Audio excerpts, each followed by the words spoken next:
And welcome to the second part of the unit circle. So we've been talking a lot about the unit circle.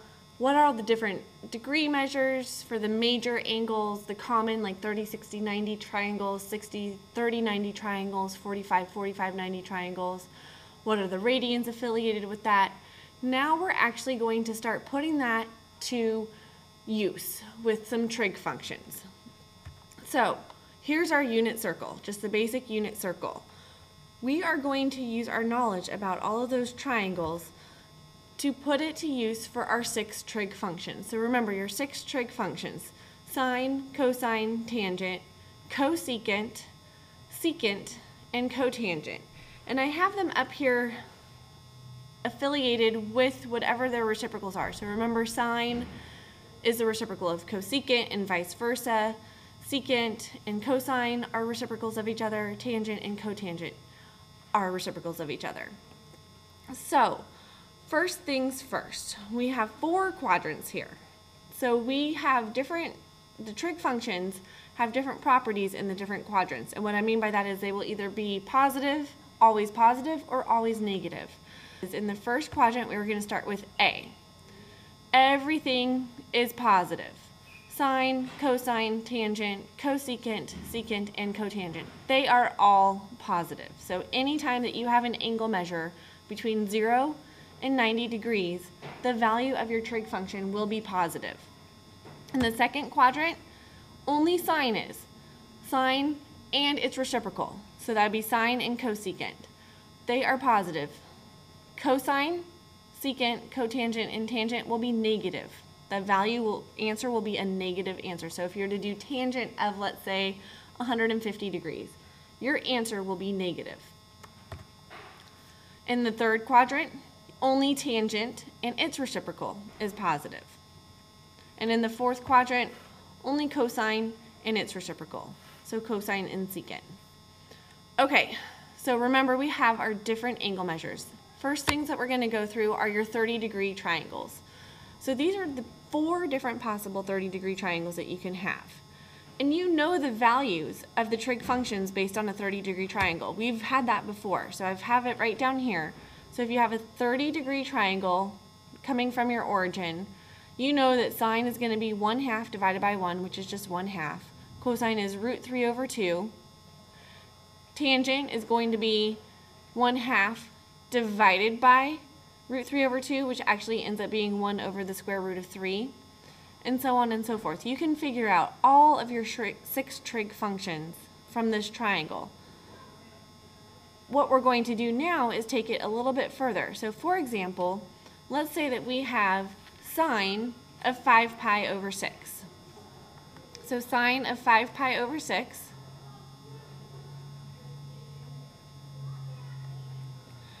we already know that sine of a 30-degree triangle is 1/2. We don't need to know that it's 5 pi over 6 to figure that out.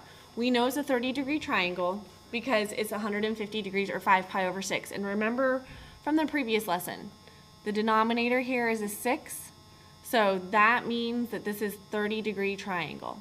So we know that its opposite side will be 1/2, and this will have a radius of 1, or a hypotenuse of 1. Now we go to our chart here and we see that sine is positive. Remember, everything positive, sine, tangent, cosine. So sine is positive. So this stays the same. Now if we were to find cosine of 5 pi over 6, we know cosine is the square root of 3/2 for a 30-degree triangle. And again, we have a 30-degree triangle here, even though our angle measure to get here is 5 pi over 6. So we're saying this is how far we're going. Our resultant is a 30-degree triangle right here. However, we have to make it negative. And that makes sense because if we were going over, remember cosine is your adjacent. That's how much we're going over.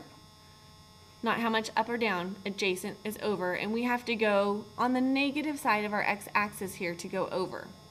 So that's why it becomes negative square root of 3/2. Tangent of 5 pi over 6 is going to be 1/2 divided by square root of 3 over 2, which ends up being 1 over the square root of 3, and when we rationalize that, it is square root of 3 over 3. It's in the second quadrant though, and only sine and its reciprocal are positive, so we need to make this negative. And that makes sense because this would be a positive value here, we're going up, but our adjacent side is a negative, so that would make it negative because we'd have a positive divided by a negative, which would be a negative. And then you'd find your other trig functions by taking the reciprocals of it. So if sine equals 1/2, that means cosecant of 5 pi over 6 will equal 2. If cosine of 5 pi over 6 is negative square root of 3 over 2, then secant of 5 pi over 6 will be negative 2 over the square root of 3. You're just going to flip these. Tangent is negative square root of 3 over 3, or up here, negative 1 over the square root of 3. Cotangent is going to be negative square root of 3. You're just taking the reciprocals. Okay, so let's move on to the 45-degree triangle. So we can have all 6 trig functions in each of the 4 quadrants for a 45-degree triangle. So remember, these are just your triangles. These are your reference angles. The actual angle that we're going to look at, so let's take it in the 3rd quadrant here. So if we were to go to the 3rd quadrant, 225 degrees, so we wanted to find sine of 225 degrees, we know that is a 45-degree triangle in the 3rd quadrant. And we already know what our 45-degree triangle looks like. This is all we need to be paying attention to, and then we need to figure out what's positive and what's negative. So our t right here in the 3rd quadrant tells us that only tangent and its reciprocal are positive. Everything else is negative. So right off the bat, I know my answer for sine is negative. And I want the opposite side divided by the hypotenuse. Well, I'm just going to take a look here at my 45-degree triangle. Opposite is root 2 over 2. My hypotenuse is 1. So I have negative square root of 2 over 2. I have now found sine of 225 degrees. Let's say I wanted cotangent of 5 pi over 4. Same measure. We are in the 3rd quadrant. We know that cotangent is going to be positive because tangent was positive. And here we're going to take, it'll be the reciprocal of tangent, which tangent was opposite over adjacent, so we're going to have adjacent over opposite. So square root of 2 over 2 divided by square root of 2 over 2, which just equals 1. What if I wanted cosine of 7 pi over 4? Okay, so I go around my unit circle. I see that here's 7 pi over 4. I'm in the 4th quadrant. Cosine's positive. So my answer is going to be positive, and it's going to be the adjacent side over your hypotenuse. So square root of 2 over 2. And you now have the value of cosine of 7 pi over 4. All right, we've seen it for 45-degree triangles. Now let's move on to 60. So here are all your 60-degree triangles. And remember again, these are just your reference angles. So here's our triangle. Everything's going to follow this triangle right here. So let's say we want cosine of 240 degrees. Okay, I see from my unit circle that I'm going to have a 60-degree triangle in the 3rd quadrant. So again, right off the bat, I know my answer is going to be negative. Only tangent is positive here.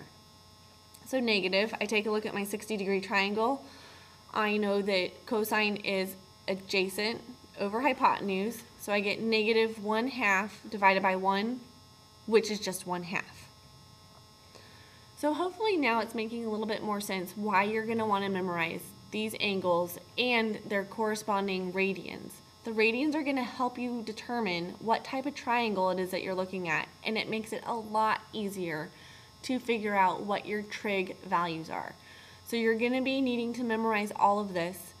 Make sure you have your different triangles memorized, and then the radians for the different degrees. So for example, on a test, if I were to give you, tell me what secant of 5 pi over 3 is, you know that since this is in its reduced form, this has to be a 60-degree triangle. So you're going to draw out your triangle. Secant is the reciprocal of 1 over cosine, or it is 1 over cosine, so we want 1 over cosine of 5 pi over 3. We know cosine of a 60-degree triangle will be 1/2, so this equals 1 divided by 1/2. Take the reciprocal and divide that, you get secant of 5 pi over 3 is 2. It's positive because we're in the 4th quadrant and cosine is positive. Secant is the reciprocal, so it is also positive. Okay, I know that's a lot of information and it's confusing. It's going to make a lot more sense with the more practice that you get. But you do need to memorize all of your different triangles, your special right triangles, and all of the radians and where they are and how they work with the different triangles. You're going to have to find a lot of the trig functions, find 6 trig functions for different angle measures. But that is it for today. Hope you guys enjoyed this, and we'll go over any questions that you guys have later. All right, have a good one. Bye-bye.